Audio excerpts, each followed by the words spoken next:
આવતીકાલથી ભાવનગર મુંબઈ વચ્ચે વિમાની સેવાનો કેન્દ્રીય ઉડ્ડયન મંત્રીના હસ્તે થશે પ્રારંભ।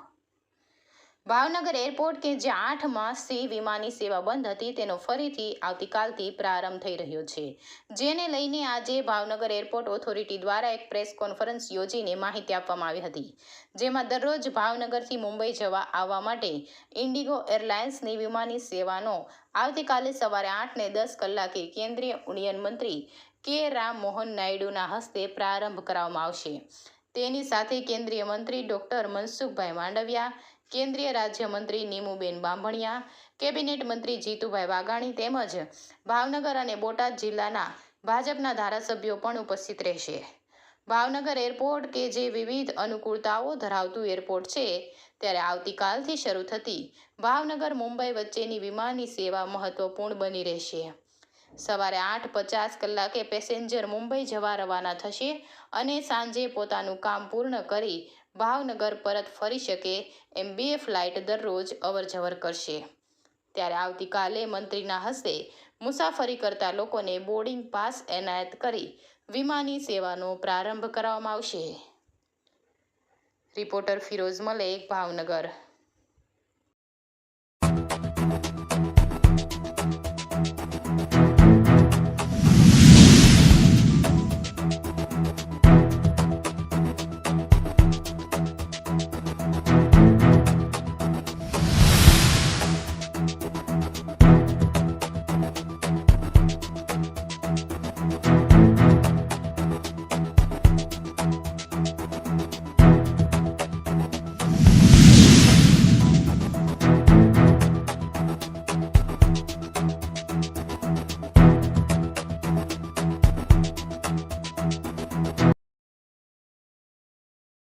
कनेक्टिविटी दोबारा शुरू हो रही है। नमस्ते भावनगर। एयर कनेक्टिविटी हमारा जो है 10 जून 2025 से फ्लाइट्स हमारे यहाँ बंद हो गई थी। स्पाइसजेट ऑपरेट करता था जो मुंबई भावनगर, भावनगर मुंबई, मुंबई पुणे, पुणे मुंबई ऑपरेट करता था। इसके बाद हम कनेक्टिविटी की तलाश में थे। बहुत सारे प्रयास हमारे यहाँ से हुई। हमारे लोकल जो पीपल्स रिप्रेजेंटेटिव्स हैं उन्होंने काफ़ी प्रयास किया। इसके पश्चात कल 29 मार्च 2026 से हमें 2 फ्लाइट्स इस एयरपोर्ट से मिल रही हैं नवी मुंबई के लिए। एक फ्लाइट अर्ली मॉर्निंग होगा जिसका अराइवल 8:15 का होगा, डिपार्चर 8:35 का, और इवनिंग की फ़्लाइट जो होगी 8:30 का अराइवल होगा, 8:30 का अराइवल होगा और 8:50 का डिपार्चर होगा। इस फ्लाइट को इनाग्रेट करने के लिए, इस फ्लाइट को फ्लैग ऑफ करने के लिए हमारे ऑनरेबल सिविल एविएशन मिनिस्टर साहब कल भावनगर पधार रहे हैं। साथ ही साथ हमारे एयरपोर्ट अथॉरिटी ऑफ इंडिया के चेयरमैन साहब IAS श्री विपिन कुमार साहब वो भी पधार रहे हैं। इसके साथ साथ हमारे सेक्रेटरी सिविल एविएशन वो भी इस मौके पे इस एयरपोर्ट पे पधार रहे हैं। और हमारा जो रीजनल ऑफिस है मुंबई, वहाँ से एग्जीक्यूटिव डायरेक्टर साहब हमारे वो भी आज इस एयरपोर्ट पे पधार रहे हैं इस सारे जो फंक्शन है इसमें शामिल होने के लिए। सर, इसके अलावा एयरपोर्ट में क्या फैसिलिटी बढ़ाएंगी जी, अभी नया फैसिलिटी की मैं बात करूँ तो इसमें 2 प्रकार की फैसिलिटी हमारे पास हैं। एक तो ऑपरेशनल फैसिलिटी अर्थात जब फ्लाइट ऑपरेट करती है, लैंड करती है, टेक ऑफ करती है तो उसकी सेफ्टी और सिक्योरिटी के लिए हम कैसी व्यवस्था कर रहे हैं, ये एक फैसिलिटी हुई। दूसरी फैसिलिटी होती है पैसेंजर फैसिलिटी।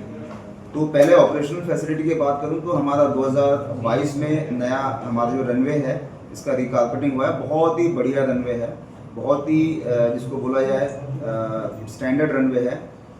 लगभग 1850 मीटर का हमारा रनवे है।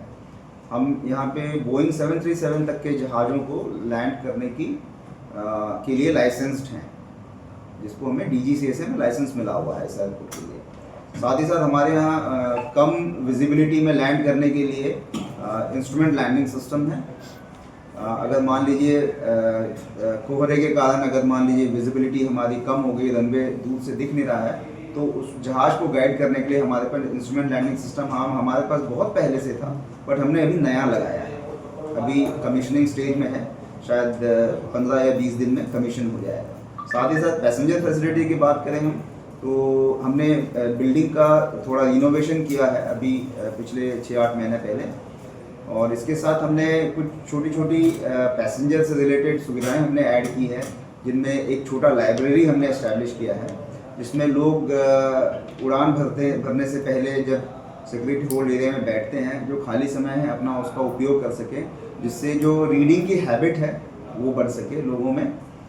और इसके साथ हमने लैपटॉप वर्क स्टेशन, क्योंकि सभी को पता है अभी लैपटॉप जो है वो जो है डे टू डे यूज़ की चीज़ बन गई है, तो कई सारे लोगों को लैपटॉप पे सही तरीके से काम करने के लिए चेयर्स और टेबल्स नहीं मिलते हैं, तो हमने यहाँ पे लैपटॉप वर्क स्टेशन बनाया है जिसमें चार्जिंग की सुविधा है, और साथ ही हमने हाई चेयर्स भी रखे हैं जिसमें वो आराम से बैठ के अपना लैपटॉप पे काम कर सकते हैं। साथ ही साथ हमने मोबाइल चार्जिंग स्टेशंस जो है वो लगाई है, वाईफाई तो सुविधा हमारे पास ऑलरेडी है।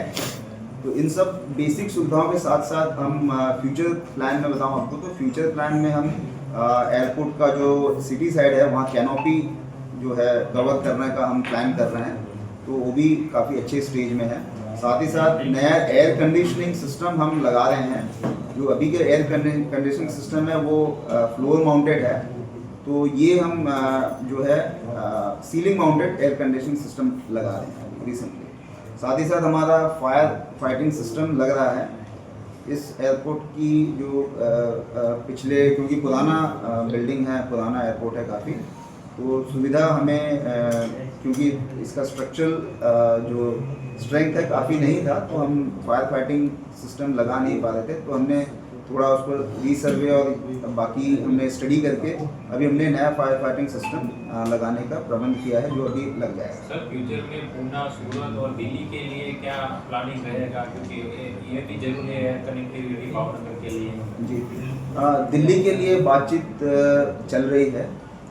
मैं ये नहीं बोलूँगा कि कौन सी एयरलाइंस से बातचीत चल रही है, बट मोस्ट प्रॉब्ली दिल्ली के लिए शायद कोई कनेक्टिविटी बन जाए। प्लस आरसीएस के लिए मैं ये बोलूँगा कि मुझे उम्मीद इसलिए है क्योंकि स्टेट गवर्नमेंट भी एक स्टडी कंडक्ट कर रही है, जिसके तहत बहुत सारे जो गुजरात के एयरपोर्ट्स हैं, इनमें आप कौन कौन से नए रूट्स पे आप VGF दे सकते हैं, इसके लिए ये एक स्टडी कंडक्ट कर रहे हैं, जिसका एक रिपोर्ट सबमिट होने के बाद जो स्टेट गवर्नमेंट है मोस्ट प्रॉबेबली कोई नए रूट्स प्रपोज करेंगी, जिसमें शायद पुणे भी होगा।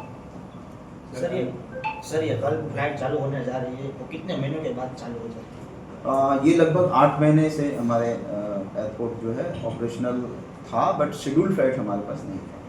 सर अंतिम सवाल, दूसरे शहरों में एयर कनेक्टिविटी बढ़ रही है, लेकिन भावनगर में इतनी सारी ट्रक है फिर भी एयर कनेक्टिविटी कम हो रही है। अभी 8 महीने के बाद अभी एयर कनेक्टिविटी शुरू हो रही है, तो इसका रीजन क्या माना जा सकता है? देखिए, इसका कोई स्पेसिफिक रीज़न तो नहीं हो सकता। बेसिकली अगर कोई एयरलाइंस फ्लाइट बंद करती हैं तो सबसे बड़ा रीज़न होता है या तो उसके पास जहाज़ नहीं होता है प्रॉपर, और या उनका कोई कमर्शियल रीज़न होता है, आपको लोड प्रॉपर नहीं मिल रहा है। और लोड नहीं मिलने का कारण भी हो सकता है या तो आप टाइम पे ऑपरेट नहीं कर रहे हैं, या तो आप कैंसिल ज़्यादा कर रहे हैं, तो बहुत सारे फैक्टर्स हो सकते हैं। स्पाइस जेट जो ऑपरेट करता था उसमें एक बड़ी समस्या थी कि उनके पास जहाज़ की थोड़ी शॉर्टेज थी। तो जैसे मान लीजिए कोई जहाज़ किसी एयरपोर्ट में जाके टेक्निकल इशू हो गया, तो वहाँ पे वो खड़ा हो गया, डिले हो जा रहा है, दूसरे जहाज़ उनके पास इतनी मात्रा में अवेलेबल नहीं है कि वो रिप्लेस कर सके, तो जिसके कारण या तो उनको कैंसिल करना पड़ता है फ्लाइट, या तो बहुत ज़्यादा डिले हो जाता है, तो पैसेंजर बहुत परेशान होते थे, तो वो भी एक कारण हो सकता है। बट अभी जैसा आपको पता है इंडिगो जो है नंबर 1 एयरलाइंस है, और कनेक्टिविटी के मामले में मैंने पिछले मेरे 25 साल के जो एविएशन एक्सपीरियंस है मैं बोल सकता हूँ कि ये फ्लाइट चलती रहेगी, और इसके बाद हम दिल्ली, शायद पुणे और भी किसी एयरपोर्ट जो भी हम कमर्शियली वाइबल हो वहाँ हम फर्दर कनेक्टिविटी प्रोवाइड कर सकें, या इंडिगो के माध्यम से या शायद कोई और एयरलाइंस के माध्यम से।